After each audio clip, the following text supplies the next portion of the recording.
Conditions in meatpacking plants during the Industrial Revolution were unsafe, unhygienic, and full of literal death. And not just the kind you'd expect. Although much of this has changed today, it's still worth acknowledging that these unspeakable practices were totally legal a little over a century ago. So, today, we're inspecting the nightmarish conditions in industrial meatpacking plants. But before we get started, be sure to subscribe to the Weird History channel. After that, leave a comment and let us know what other hard-hitting exposés you want to see. Okay, like an old Wendy's commercial, it's time to ask, where's the beef?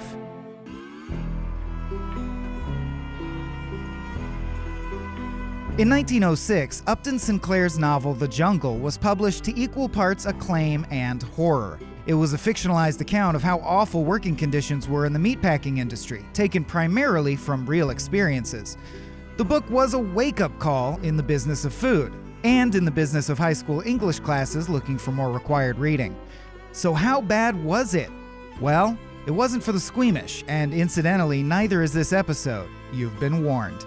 Machines in packing plants made work faster and more streamlined, but at what cost? Most of the machines had sharp parts for cutting and pressing, and all it took was a hand or finger to get into the works for it to be crushed or severed. Nobody showed any of these to the producers of Saw. But the dangers weren't always as obvious as you might expect. Sinclair wrote The Jungle based on real accounts overheard while he was undercover in some of the plants. In one passage, he describes a particularly bizarre but no less debilitating hazard, writing, "Let a man so much as scrape his finger pushing a truck in the pickle rooms, and he might have a sore that would put him out of the world. All the joints in his fingers might be eaten by the acid one by one. Man, what are you putting in that brine?" Sinclair continues, as freshman English students everywhere cringe, "Of the butchers and floorsmen, the beef boners and trimmers, of all those who used knives, you could scarcely find a person who had the use of his thumb. Time and time again, the base of it had been slashed, till it was a mere lump of flesh against which the man pressed the knife to hold it. The hands of these men would be crisscrossed with cuts until you could no longer pretend to count them or trace them." While cuts are a reasonable occupational hazard for a butcher, the speed of the machines forced factory workers to move so fast they were slashing their hands into lumps of scar tissue.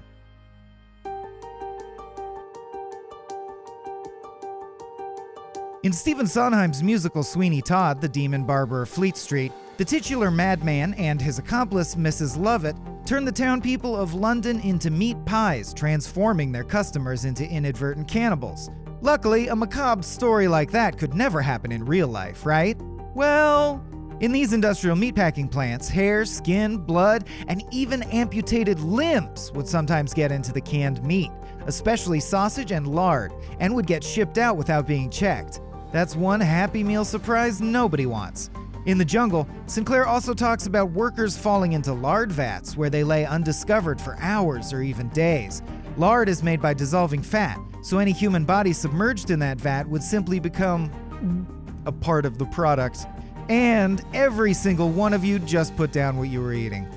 As Sinclair writes, "As for the other men, who worked in tank rooms full of steam, and in some of which there were open vats near the level of the floor, their peculiar trouble was that they fell into the vats, and when they were fished out, there was never enough of them left to be worth exhibiting. Sometimes they would be overlooked for days, till all but the bones of them had gone out to the world as Durham's pure leaf lard." Again, Sinclair's book was fiction, but it was all based on what he had learned from factory workers and what he'd witnessed himself. And it's not hard to believe that a 19th century corporation would weigh the cost of dumping an entire vat of product versus simply pretending nobody'd ever fallen into it and go for the latter. Heck, there's a few modern companies that would probably make that call.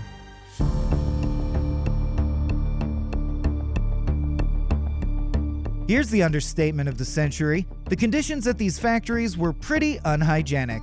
No hand washing, no gloves, and in some places, no bathrooms for workers to use, like a McDonald's on a road with no street signs. On top of all this, since much of the plant involved processing meat, blood and guts got everywhere. Workers had to stand all day covered in gore, dirt, contaminated water, and excess chemicals.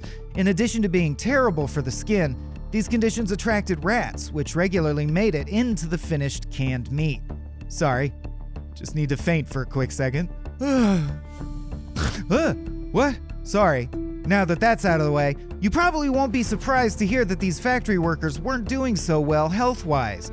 In those days, bovine tuberculosis was particularly common, and it could be passed to humans through milk or contaminated meat. But once a worker caught it, they had to keep working for fear of losing their job and possibly even their home. So workers sick with TB would spit blood onto the floor, coughing on the other workers and on the meat, spreading the disease around. On the plus side, free snacks in the break room. Workers spent 12 or more hours a day in these plants without seeing the sky, and there wasn't any fresh air either. In order to keep out rats, flies, and other vermin, most factories were kept almost entirely closed off, providing zero ventilation. It was also mostly ineffective because, as we've already told you, rats would frequently make their way into the canned meat. In summer, the factories would get unbearably hot, which meant the place reeked of bad meat, bile, and body odor. But in the winter, the factories weren't heated, so workers were cold, making their hands clumsy and their work all the more risky. As for the autumn, we hope they got some pumpkin spice lattes for their trouble. This lack of ventilation wasn't just annoying and depressing for workers, it also negatively impacted their health. Without fresh air, bacteria, mold, and rot would fester, getting breathed in and ingested by workers, often with deadly consequences. And some of those workers weren't even old enough to grab a beer when they punched out. Meatpacking plants regularly employed children to do even the most foul and dangerous jobs. Sorry, kids. The children in these plants had to be at least 14 years of age, but that restriction wasn't exactly well enforced. Children as young as 8 could be found in some of the larger factories, and for obvious reasons, these kids were often most at risk for injuries. Even Willy Wonka would have said this is unsafe, and he didn't even have a guardrail around that chocolate river. Chicago's meatpacking industry was especially bad at this, with many departments preferring to employ children because they didn't need as much pay, and they had smaller hands and bodies better suited to some of the work. Alongside their fully adult co-workers, many of these children were permanently maimed or killed as a result of the inhumane work conditions.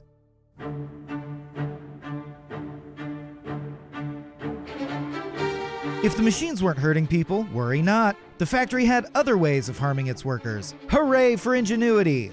Toxic chemicals were used in just about every part of the canning butchering process, and hygiene conditions were so poor that it was impossible to avoid getting these chemicals on or even inside your body. There was no hand washing, and most workers didn't use gloves, so these chemicals were also transferred into the meat. Probably accidentally created a lot of jokers that way. Upton Sinclair touched on the presence of these chemicals in the jungle in a description of some of the products pushed out by meat processing plants. Quote, "They were regular alchemists at Durham's. They advertised a mushroom ketchup, and the men who made it did not know what a mushroom looked like. And then there was potted game and potted grouse, potted ham and deviled ham. Deviled, as the men called it. Deviled ham was made out of the waste ends of smoked beef that were too small to be sliced by the machines. And also tripe, dyed with chemicals so that it would not show white, and trimmings of hams and corned beef, and potatoes, skins and all, and finally the hard cartilaginous gullets of beef after the tongues had been cut out. All this ingenious mixture was ground up and flavored with spices to make it taste like something." He's basically describing how hot dogs are made, but these conditions were harmful to consumers as well, and that's equality.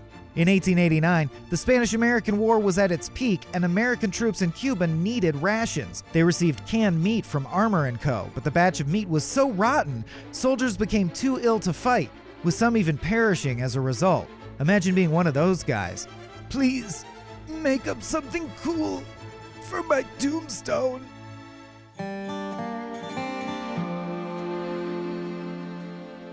If you worked in meatpacking plants and factories in the early 1900s, you were required to toil for 6 days a week, 10 hours per day. And some of these workers never even got that 7th day off each week, meaning the work week was literally endless. But surely the pay made it worthwhile, right? To quote the Joker, "The majority of workers only received a few cents per hour for their pains, around $1.50 per hour today. Obviously that's nowhere near enough to live on, which only made all these problems worse.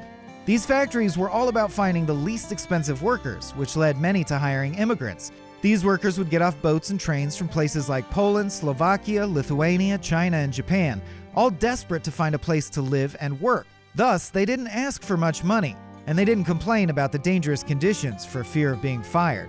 And this population-wide exploitation was twofold. Real estate agents took advantage of immigrant families by creating slums near the factories. They'd initially charge low rates, but once a family moved in, they would quickly raise the rent until it was completely impossible to afford. Then the families were kicked out, The place was given a fresh coat of paint, and the landlords pulled the same con on the next family who got hired. It was efficient, just like a factory.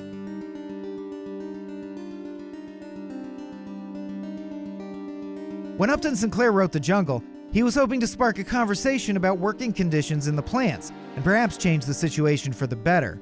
Well, he certainly got the public's attention, and the descriptions of the conditions made people horrified, but less about the working conditions in the factories and more about all the tainted meat they'd been eating.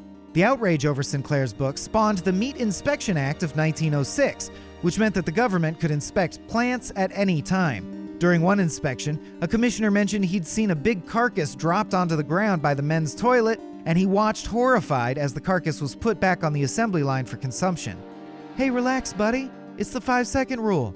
Sinclair was glad for these changes, but felt that his book hadn't exactly achieved what he'd intended. In his own words, "I aimed at the public's heart, and by accident, I hit it in the stomach." Well, they do say that's the quickest way to a person's heart. Better luck next time, Upton. So what do you think? Have you become a sudden vegetarian, or are you waiting in a drive-thru line as we speak?